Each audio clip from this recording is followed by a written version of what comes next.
1999 fu un anno straordinario per il cinema, con l'uscita di numerosi film che sarebbero diventati dei cult, come Il Sesto Senso, Fight Club, Star Wars Episodio 1 e il capolavoro delle sorelle Wachowski, Matrix. È in mezzo a queste pietre miliari che esce nelle sale Il 13° piano di Joseph Rusnak, film di fantascienza che mescola thriller, noir e riflessioni filosofiche sulla natura della realtà. Tratto dal romanzo Simulacron 3 di Daniel F. Galwa, il film è stato oscurato proprio dal ben più famoso Matrix, che esplora tematiche simili, ma il 13° piano merita una riflessione più attenta per la sua capacità di proporre un'idea complessa in modo più intimista e meno spettacolare. La storia segue Douglas Hall, un brillante programmatore che lavora insieme a Hannon Fuller su una sofisticata simulazione virtuale degli anni 30. Quando Fuller viene misteriosamente ucciso, Hall inizia a sospettare che il segreto dietro il delitto sia legato alla natura stessa della simulazione. Mentre cerca di scoprire la verità, Douglas inizia a interrogarsi sulla sua stessa realtà, sollevando domande fondamentali sulla percezione e su ciò che è reale. Il nucleo tematico del 13° piano è proprio la domanda: che cosa è reale? La simulazione nel film funziona come una metafora della condizione umana.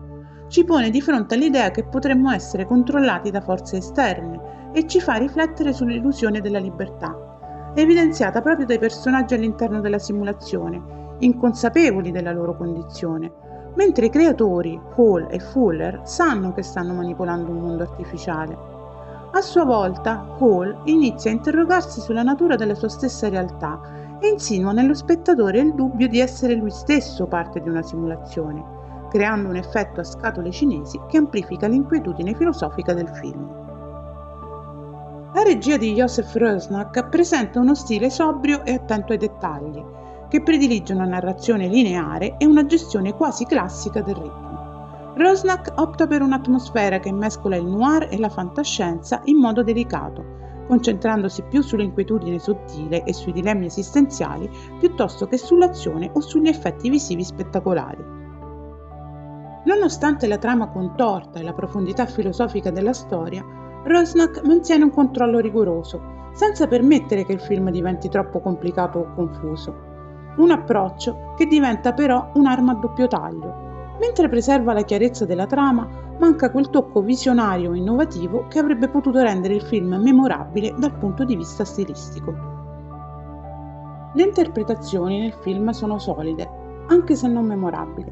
Craig Bierko, nel ruolo di Douglas Hall, offre una performance convincente, anche se a tratti un po' piatta, interpretando il ruolo di un uomo che passa dalla curiosità alla disperazione mentre esplora la verità della sua esistenza. Armin Mueller-Stahl, nel ruolo di Hannon Fuller, è perfetto come mentore enigmatico, la cui morte innesca la crisi esistenziale del protagonista. Gretchen Mol, che interpreta Jane Fuller, la figlia del defunto, aggiunge una dimensione emotiva alla trama, sebbene il suo personaggio rimanga piuttosto bidimensionale e stereotipato. Uno degli aspetti deboli del film è proprio la caratterizzazione dei personaggi, che tendono a essere archetipi di genere piuttosto che individui complessi. Douglas Hall è il classico eroe tormentato, mentre Jane è la femme fatale tipica del noir, senza che entrambi evolvano significativamente nel corso della storia. Una delle qualità più affascinanti della pellicola, invece, è l'ambientazione. La simulazione degli anni 30 è rappresentata con un'estetica noir classica, toni scuri, fumo, luci soffuse e un'atmosfera da poliziesco d'epoca. Questo contrasto tra la modernità del mondo reale e la nostalgia dell'epoca simulata crea un interessante dualismo visivo che riflette anche i conflitti interiori dei personaggi. La fotografia, diretta da Vidigo von Schulzendorf, è pulita e minimalista nel mondo reale, ma acquista calore e ombre nel mondo simulato, accentuando la sensazione di immersione e l'illusione di vivere un'epoca passata. L'uso delle ambientazioni in stile Art Deco e i costumi eleganti creano un mondo che è allo stesso tempo affascinante e inquietante. La colonna sonora di Harold Closer riflette i due mondi rappresentati nel film. Nei momenti ambientati negli anni 30, la colonna sonora assume toni più romantici e malinconici, spesso ispirati al jazz e alla musica orchestrale dell'epoca, rafforzando l'ambientazione e trasmettendo una sensazione di nostalgia e artificiosità.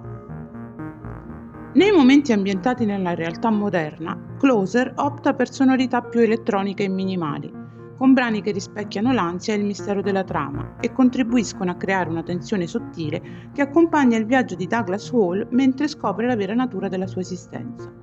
Sebbene efficace, la musica non cerca di sovrastare le azioni o di essere eccessivamente presente, piuttosto è utilizzata per amplificare l'atmosfera misteriosa e inquietante del film. In conclusione, Il 13° piano è un film sottovalutato, che offre una riflessione affascinante sulla natura della realtà e della simulazione, pur rimanendo in gran parte ignorato a causa dell'ombra gettata da Matrix. Sebbene non raggiunga lo stesso livello di innovazione visiva o narrativa, il film riesce a costruire una trama intrigante che solleva importanti domande filosofiche e mantiene alta la tensione fino alla fine.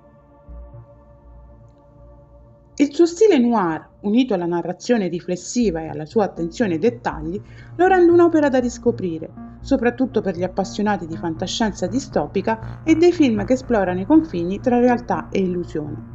Seppur con qualche limite nei personaggi e un ritmo talvolta troppo lento, Il 13° piano merita sicuramente un posto di rilievo tra i film che hanno esplorato il tema della simulazione e della realtà virtuale, prima che queste tematiche diventassero così centrali nella cultura contemporanea.